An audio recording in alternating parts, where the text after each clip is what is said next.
الناس رايحه ناحيه طياره، هوبا هوبا هوبا هوبا هوبا. اهو الفيديو ده بمليون جنيه. يلا يا معلم هاتها بقى تاني بعد اذنك. الفيديو اللي انت شفته ده يا صديقي هو فيديو بتاريخ 19 ديسمبر سنة 2017، وهو بيوثق لحظة استهداف مروحية الأباتشي اللي كانت بتنقل وزير الدفاع ووزير الداخلية لقلب سيناء، وبالتحديد في مطار العريش. وأعلن بعديها تنظيم الدولة في سيناء تبنيه للعملية، وخرج بعدها الرئيس عبد الفتاح السيسي وقال إن هيجي يوم واللي بيحصل ده هيختفي والطيارة هتنزل في سيناء.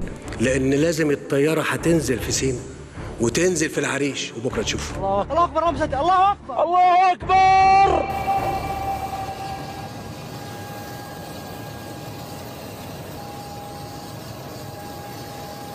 عشان النهارده وبعد 8 سنين نلاقي ايمانويل ماكرون رئيس فرنسا ورئيس عبد الفتاح السيسي في مطار العريش، المطار اللي كانوا بيستهدفوه دايما. طب ايه علاقه اللي حكيته لك ده بزياره الرئيس الفرنسي لمصر، وبالتحديد في التوقيت ده؟ وليه ايمانويل ماكرون دخل قلب سيناء في مدينة العريش، المدينة اللي بيتقال عليها إنها تكون البديل لأهل غزة عشان يعيشوا جواها؟ وليه كان بيتم استهداف الجيش المصري في مدينة العريش؟ عشان تكون من غير أي حراسة أو قوات تأمين، وبالتالي يقدر أي حد يروح يعيش فيها. وإيه علاقة بقى كل ده بخطة ترامب لتهجير أهل غزة عندنا هنا في سيناء وتوطينهم في مدينة العريش؟ ده اللي هنلخصه مع بعض في حلقة النهاردة من الخلاصة.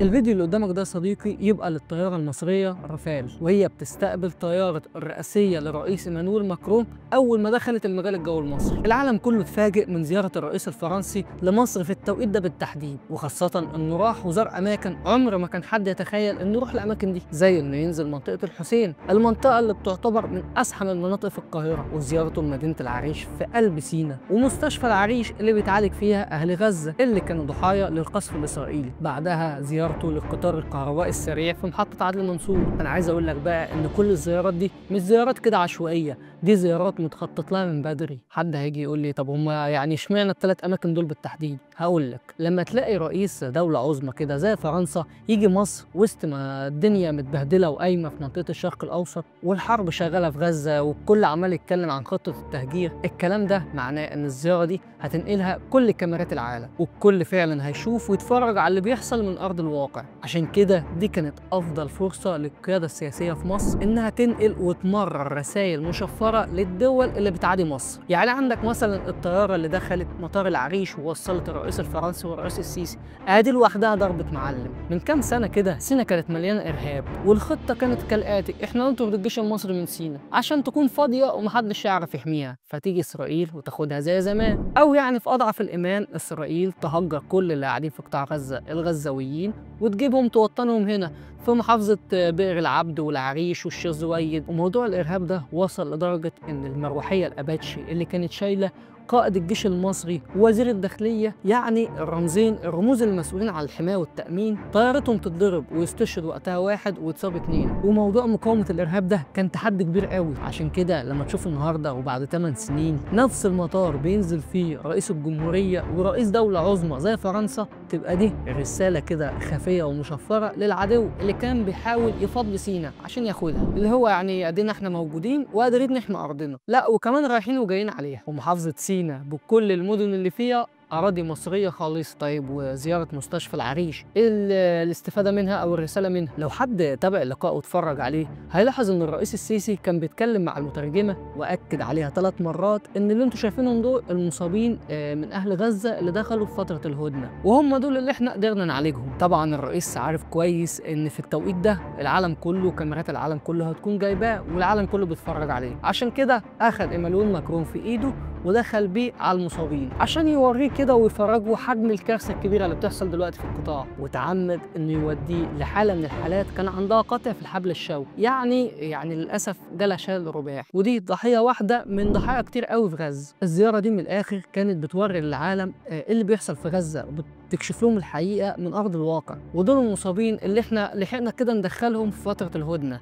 ما بالك بقى اللي قاعدين دلوقتي تحت القصف في غزه؟ حد هيقول لي كل الكلام ده جميل ومفهوم وكويس، ليه بقى ناخد الراجل من ايده وندخله اسحن حته في القاهره ونوديه منطقه عشوائيه؟ يعني هو مفيش غير المنطقه دي؟ اقول لك لا بالعكس، ده الزياره دي كانت مقصوده جدا. لما تاخد في ايدك كده رئيس اهم دوله اوروبيه وتدخل فيه وسط الزحمه والكاميرات بتصور الناس وهي قاعده على القهوه، ومره واحده يلاقوا رئيس الجمهوريه ورئيس دوله تانية عظمى زي فرنسا ايمانويل ماكرون داخلين عليهم القهوه، فيقوموا يتصوروا معاهم سيلفي ويرجعوا تاني. اهدي رساله قويه جدا بتقول ان مصر فعلا بلد الامن والامان، واي سايح من اي دوله في العالم يقدر يجي ويتمشى وسط المناطق الاثريه دي بكل امان. طيب بالنسبه بقى لزياره القطار الكهربي في محطه عدلي منصور، كان ايه لازمتها؟ انا مش هقول لك لازمتها ايه، انا هوريك فيديو لايمانويل ماكرون وهو بياخد تذكره القطر وبيعدي من المكن ويصور اللي هو بيعمله ده وينزله على صفحته على تويتر. تخيل بقى كام مليون واحد هيشوف الفيديو ده، ومن ضمن الملايين دي كان مستثمر هيفهم تلقائي ان مصر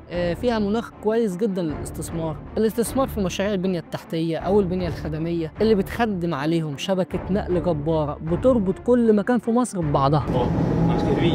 Heureusement qu'il était militaire parce qu'il aurait été commerçant, on serait totalement dans la mer.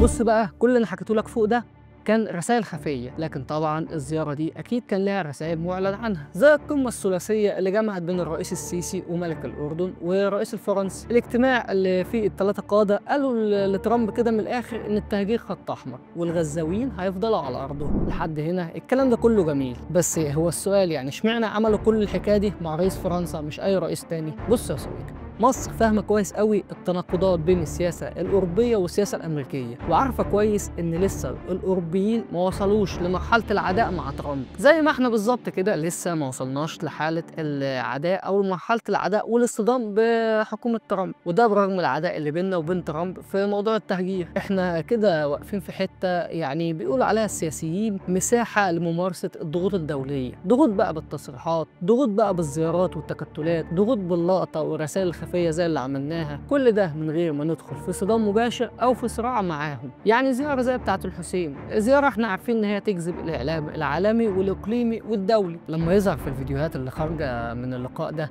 الناس وهي عماله تهتف للرئيس، ده بيدي رساله للناس بره ان الشعب واقف في ظهر القياده السياسيه، ولو القياده السياسيه قالت ان التهجير خط احمر ده معناه ان الشعب المصري كله بيقول ان التهجير خط احمر. ايا بقى كان موقعك على الكوكب او لغتك، طالما اتفرجت على الفيديوهات اللي خارجه من الجوله دي هتفهم ده تلقائي، خصوصا وانها جوله في قلب القاهره التاريخيه، يعني من قلب الطبقه المتوسطه، الطبقه اللي يعتبر بتعبر عن كل اصوات الشعب المصري. نيجي بقى على مستوى التصريحات السياسيه، فايمانويل ماكرون هو يعتبر رئيس لواحده من اهم الدول الاوروبيه، بيعلنها بشكل واضح ومن قلب القاهره رفضه للتهجير، وان هو جاي هنا يتناقش مع الطرفين الرئيسيين في المخطط ده. ودام ماكرون عمل كده يبقى ده مش موقف فرنسا بس، ده موقف الاوروبيين كلهم. خلي بالك كل ده بيحصل من غير اي تصريحات هجوميه او عدائيه، من غير زعيق او توريط الدوله المصريه في نزاعات مش مطلوبه دلوقتي، لكن كده يعتبر الرساله وسط. طبعا بقى الخونه واعداء البلد والاسرائيليين اكيد مش هيشوفوا كل الرسائل دي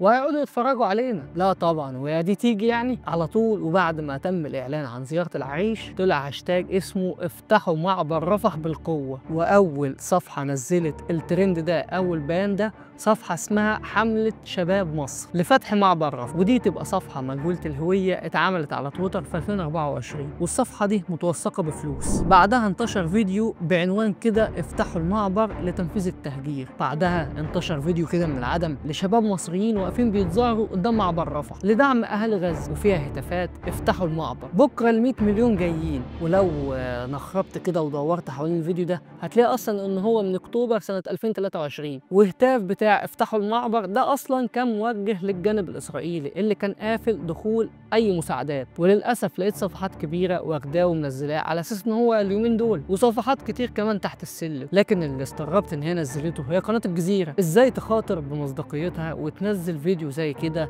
في سبيل بس افشال الزياره بتاعت ايمانويل ماكرون؟ والهدف من كل ده هو تحريض الشارع المصري انه يروح يتظاهر عند المعبر قبل ساعات قليله من الزياره عشان الزياره تبوظ وكل الكاميرات تنقل اللي بيحصل، لكن محدش عبرهم ولا حد استجاب ليهم في الاخر. الصهاينه هيفضلوا للابد واقفين لنا بالمرصاد ومستعدين يبوظوا اي حاجه بنعملها. انت بقى تفتكر الزياره فعلا حققت غرضها والرسائل الخفيه وصلت للعدو؟ اكتب لنا رايك تحت في حد هنا، اعمل لنا لايك واشتراك في القناه، وما تنساش تفعل زر الجرس عشان توصلك الخلاصه. سلام.